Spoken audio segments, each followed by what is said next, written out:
My name is Camilla, and if you had told me 10 years ago that I'd be living in my childhood home with my husband, Mark, and our daughter, Lily, I would have believed you. But if you added that Mark's mom, Helen, would be our next-door neighbor and that our lives would revolve around their extreme squeamishness, I would have laughed it off. Yet, here we are. Mark and I met in college. He was charming, a bit quirky, but who isn't? We fell in love, got married, and when my parents passed away, we moved into my family home. It was big enough for us and our daughter Lily, who's now 7. Helen, Mark's mom, moved next door shortly after. That's when I learned about their peculiar trait. I remember one dinner that pretty much sums it all up. We were at Mark's cousin's place. Everything was going well until Helen found a hair in her salad. What happened next was, well, unforgettable. "Is this a hair in my salad?" Helen shrieked, holding up the offending strand like it was a poisonous snake. The room fell silent. Everyone's eyes were on her. "Oh, Mom, just put it aside and eat the rest." Mark tried to calm her down, but it was like adding fuel to the fire. "Put it aside? Mark, how can you say that? This is unacceptable." Helen was nearly in tears, her voice rising in pitch. She stood up, grabbing her plate, and to everyone's shock, dumped it into the trash. Then she began tossing other dishes in, one after the other. Mark looked at me, his face a mixture of embarrassment and helplessness. I could only watch in horror as the dinner turned into a disaster. At home, things weren't much different. "Camilla, did you wipe down the counters?" Mark would often ask, peering over my shoulder as I cleaned the kitchen. "Yes, Mark, like I do every day," I'd reply, trying to hide my frustration. His obsession with cleanliness was one thing, but Helen's influence made it worse. "I just don't understand how someone can be so squeamish about everything," I once asked Mark. "Didn't your mom have to deal with your messes as a kid?" Mark shrugged, avoiding my gaze. "Dad handled most of that stuff. Mom couldn't stand it." That explained a lot, but it didn't make living with it any easier. I tried my best to keep things clean and avoid any incidents, but walking on eggshells became a daily routine. Lily, bless her heart, tried to stay out of her grandma's way. She once whispered to me, "Mommy, why is Grandma always so mad about little things?" I hugged her tight, not really having an answer.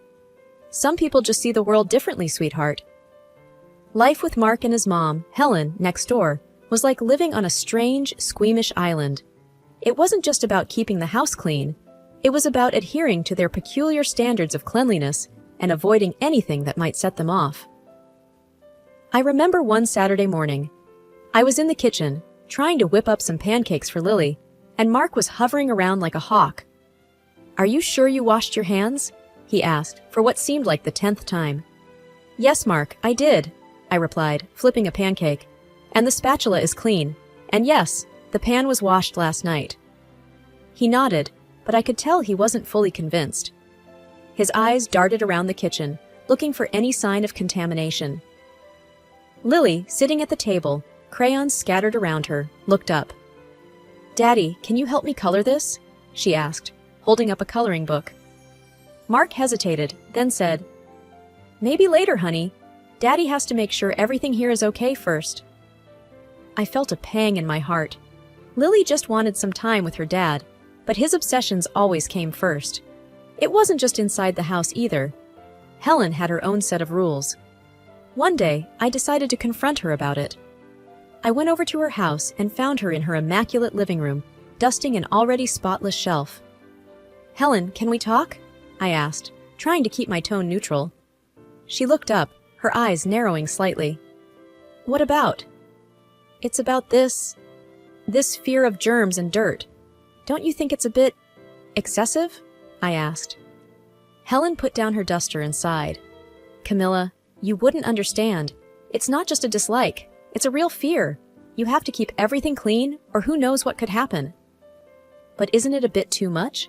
I mean, avoiding family gatherings, freaking out over a hair in the food." I tried to reason with her. "That's easy for you to say. You didn't grow up in a house where cleanliness was next to godliness," Helen snapped. "Mark understands. He was raised right." I left her house feeling defeated.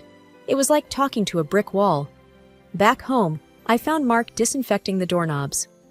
"Mark, we need to talk about this," I said, my frustration reaching a breaking point. About what?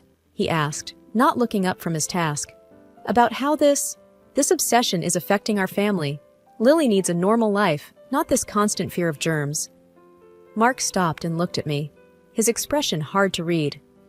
This is for our safety, Camilla. For Lily's safety. I don't want her getting sick because we weren't careful enough. But at what cost, Mark? She's afraid to even hug her grandmother, I argued. He didn't have an answer to that. He just went back to his cleaning, leaving me standing there, feeling more alone than ever. I knew something had to change, but I didn't know how to make it happen. I just hoped that someday, Mark and Helen would see that there was more to life than living in fear of a little dirt. As days turned into weeks, I watched Lily grow more and more reserved, especially around her grandma Helen. It wasn't just the usual shyness some kids have around their grandparents.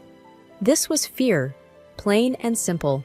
Fear of doing something wrong, something that would upset her grandma's rigid sense of order. One evening, while I was tucking Lily into bed, she looked up at me with her big, worried eyes. "Mommy, why doesn't Grandma like me?" she asked, her voice barely above a whisper. I was taken aback. "Lily, Grandma loves you. She has her own way of showing it," I said, trying to comfort her. "But she always looks so mad, and she never hugs me." Lily's voice trembled. I hugged her tightly. "I know, sweetie. Grandma has a hard time with messes and germs. It's not about you, I promise." Lily nodded, but I could tell she didn't fully understand. How could she? Helen's behavior was hard enough for me to grasp, let alone a 7-year-old. The next day, I decided to have a gentle talk with Helen. I found her in her garden, meticulously trimming her rose bushes. "Helen, can I talk to you for a minute?" I asked, approaching her. She put down her gardening shears and wiped her hands on a cloth. "What is it, Camilla?" "It's about Lily. She feels like you don't like her," I said, choosing my words carefully. Helen frowned. "That's ridiculous. Of course I like her. She's my granddaughter." "I know, but you never show her any affection. You don't hug her, and she's picking up on that. It's making her feel unwanted," I explained. Helen looked genuinely surprised. I hadn't thought about that. It's just that children are so messy and... "Helen, she's a child. She needs love and affection, not just rules and cleanliness," I said, hoping to get through to her. Helen sighed, looking down at her perfectly manicured lawn. "I'll try, Camilla. I'm not making any promises, but I'll try." It wasn't much, but it was a start. I thanked her and went back inside, feeling a small glimmer of hope. That evening, when Helen came over for dinner, I watched her make an effort. She was stiff and awkward, but she sat next to Lily and asked her about school. Lily was hesitant at first, but she eventually started talking about her day, her eyes lighting up as she described her art project. Mark noticed the change too. After dinner, as we were cleaning up, he said, "Mom was different tonight, nicer." I nodded. "I talked to her, about Lily. I think she's trying." Mark looked at me, a hint of gratitude in his eyes. "Thanks, Camilla. That means a lot." It was a small victory, but a victory nonetheless. I just hoped it was the beginning of something better, not just a fleeting moment of normalcy. One day, everything changed. It was about my Aunt June's passing. She lived in a city a few hours away, and her funeral demanded my presence. This meant leaving Lily, my 7-year-old daughter, in the care of my husband, Mark, for a couple of days. The evening before my departure, I sat down with Mark in our cozy living room, the walls lined with family photos, some of which included Aunt June. "Mark, I'm really worried about leaving Lily with you," I began, my voice tinged with concern. "You know how she is, and with your... well, you know." Mark put down the book he was reading and looked at me with a reassuring yet somewhat distant gaze. "Camilla, we'll be fine. It's just 2 days. I know I'm not great with messes, but I can manage. It's my daughter we're talking about." I wanted to believe him, but doubts lingered. I handed him a list of emergency contacts and instructions I had prepared. "Everything's on here, from her mealtimes to her bedtime story routine. And please, if anything happens, just call Helen or the numbers on this list." He nodded, taking the list but not really looking at it. "Got it. We'll be fine, Camilla. Go and pay your respects to Aunt June without worrying." The drive to the funeral was a blur of anxious thoughts. I called Mark several times. Each time, his response was the same. "Everything's under control, Camilla. Focus on your family there." But my mother's intuition told me something wasn't right. When I returned 2 days later, a sense of dread filled me as I approached our home. It looked unusually quiet and deserted. Frantically, I called Mark, but my calls went unanswered. Rushing inside, I called out, "Lily! Mark!" There was no response, just an eerie silence. Then, from the staircase, I heard a small, trembling voice. "Mommy?" It was Lily, looking small and forlorn, clutching her favorite plush bunny. "What happened, sweetie? Where's Daddy?" I asked, my heart pounding. Tears welled up in her eyes. "Daddy left last night. He said he couldn't stay here." I knelt down, trying to hide my shock and anger. "Why did he leave, Lily? Did something happen?" Lily nodded, her voice barely a whisper. I was sick. I threw up. Daddy got scared and said he had to go to Grandma's." My mind reeled with disbelief and anger. Mark had left our daughter alone because he couldn't handle a bit of vomit? "Did he say when he'd be back?" I asked, trying to maintain my composure for Lily's sake. She shook her head, her small hands gripping her bunny tighter. "No, Mommy, he just left. I was scared." I hugged her, feeling a protective rage building inside me. This was more than just Mark's usual squeamishness. This was outright neglect. As I comforted Lily, I glanced around. The house was in disarray, a stark contrast to its usual neatness. Toys were scattered, dishes piled up, and there was a stain on the carpet that I didn't dare to inspect closely. Mark's fear of mess had not only trumped his responsibilities as a father, but had also led to him abandoning our sick child. I knew then that something had to change. This wasn't just about coping with Mark and Helen's peculiarities anymore. This was about the safety and well-being of my child. I had to confront Mark and Helen, but first, I needed to take care of Lily. She was my priority. Once I made sure Lily was okay, had eaten, and was resting, I called Mark again, my fingers trembling with fury. This time, he answered, his voice cautious. "Mark, what the hell were you thinking? Leaving Lily alone like that?" I couldn't keep the anger out of my voice. "Camilla, I couldn't handle it. You know how I am with that stuff. I thought she'd be fine." Mark's voice was defensive, almost detached. "Fine? She's a child, Mark. She was sick and scared. You're her father. You're supposed to take care of her, not run away at the first sign of trouble." Mark was silent on the other end, and I knew that our conversation was far from over. After ensuring Lily was safe and had calmed down, I knew I had to confront Mark and Helen. My hands were shaking as I dialed Mark's number again. This time, he picked up immediately. "Mark, we need to talk, now. In person," I said, trying to keep my voice steady. Okay, I'm coming over," he replied, a hint of reluctance in his voice. I paced around the living room, waiting. When Mark arrived, he wasn't alone. Helen was with him. They stood at the doorstep, neither making a move to come in. The sight of them, standing there so unaffected, fueled my anger. "What you did, leaving Lily alone when she was sick, is inexcusable, Mark. How could you?" I started, my voice rising. Mark shifted uncomfortably. "I told you I couldn't handle it. I didn't think it was a big deal. She's 7, not a baby." "Not a big deal?" She was terrified, Mark. Alone in this big house. Anything could have happened.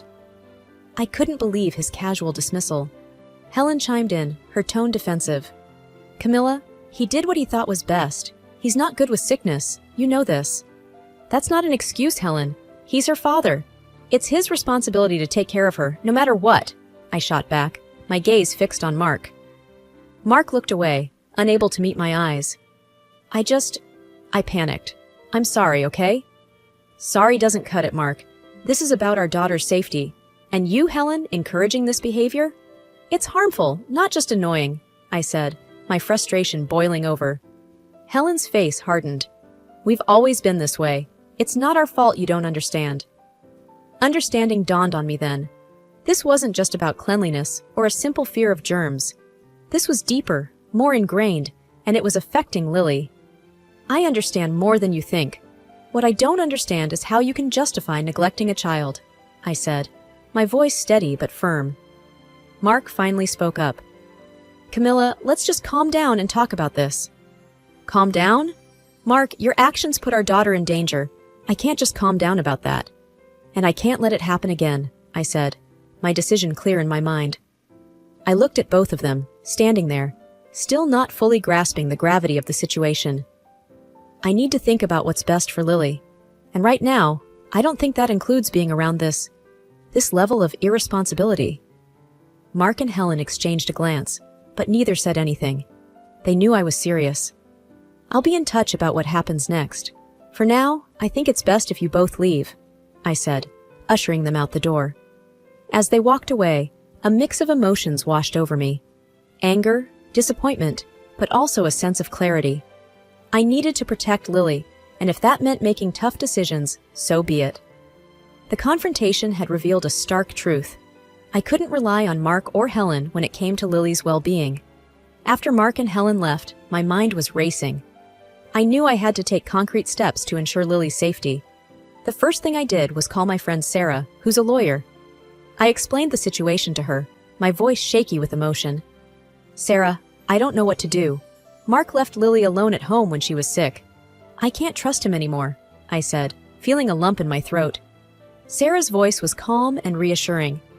"Camilla, first of all, make sure Lily is okay now. Have you seen a doctor?" "No, not yet. I'll call one right away," I replied, realizing I had been so caught up in my anger that I hadn't thought of this. "Good. Get Lily checked out. Then we can talk about your options legally. This is serious, Camilla. Leaving a child alone like that. It's not just irresponsible, it's dangerous," Sarah said. I hung up and immediately called our family doctor, who agreed to see Lily right away. Thankfully, she was fine, just a bit shaken up from the whole ordeal. The next day, I met with Sarah. We sat in her office, a small, unassuming room filled with legal books and papers. "You have grounds to file for sole custody, Camilla. What Mark did was essentially child endangerment," she explained. I listened, the weight of the situation pressing down on me. "What about Helen? She's just as responsible for this mindset of Mark's." Sarah nodded. "You can file a restraining order against her if you think she poses a threat to Lily's well-being." It was a lot to take in. Filing for divorce, sole custody, possibly a restraining order. It felt like my entire world was collapsing. But then I thought of Lily, her frightened face when I found her alone, and I knew I had no choice. "I'll do it. I have to protect Lily," I said, my voice firm. Sarah gave me a sympathetic look. "I'll start the paperwork. It won't be easy, Camilla, but I'll be with you every step of the way." Over the next few weeks, life was a whirlwind of legal meetings and emotional upheavals. Mark tried to talk to me, to apologize, but I couldn't get past what he had done. Helen, on the other hand, was furious. She accused me of overreacting, of tearing the family apart. "You're making a mistake, Camilla. Mark is a good father. He just made one mistake," Helen said during one heated phone call. "One mistake that could have cost our daughter her life, Helen. I can't overlook that." "I won't," I replied, my resolve unwavering. Eventually, the court granted me sole custody of Lily. Mark was allowed supervised visits, but Helen was barred from seeing Lily without my permission. It was a bitter victory. My marriage was over, my family broken, but Lily was safe, and that was all that mattered. Life after the divorce and the court's decision was like stepping into a new world. It was a world where I was both a single parent and the sole protector of my little girl, Lily. The divorce had been tough, with its fair share of tears and heartache, but it was done. It was time to move forward.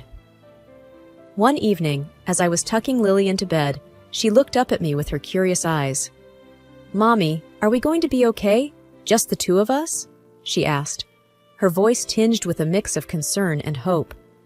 I smiled and brushed her hair back from her forehead. "Yes, sweetie, we're going to be just fine. It's going to be different, but we have each other, and that's what matters." Lily snuggled into her pillow, looking more relaxed. "I like it being just us. It's quieter." I laughed softly. "Yes, it is. And we can make our own rules now, like pancake Saturdays and maybe getting a pet? What do you think?" Her face lit up at the mention of a pet. "Can we get a puppy? I've always wanted a puppy." "We'll see," I said, not wanting to make any promises I couldn't keep. "Now, time to sleep. Big day tomorrow." After Lily fell asleep, I went to the living room and sat down with a cup of tea. The house was quiet, peaceful. I thought about everything that had happened, how much Lily and I had been through. It hadn't been easy, but I felt a sense of pride and strength. I had stood up for my daughter, for her safety and well-being. The next day, I took Lily to the park. We walked hand in hand, the sun shining down on us. "Mommy, look at the ducks!" Lily exclaimed, pointing at the pond. We stopped and watched the ducks, and I realized how much I had missed these simple moments, moments without worry or fear. "Mommy, can I ask you something?" Lily said, looking up at me. "Of course, sweetie. What is it? Will Daddy be okay? Will he be sad without us?"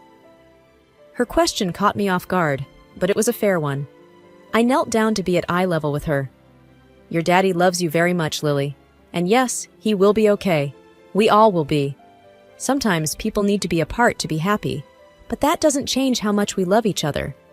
Lily nodded, taking in my words. "I love you, Mommy." "I love you too, more than anything," I said, hugging her. As we continued our walk in the park, I felt a sense of hope for the future. There would be challenges, of course, but I was ready to face them.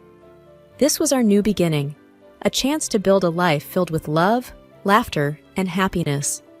Just Lily and me.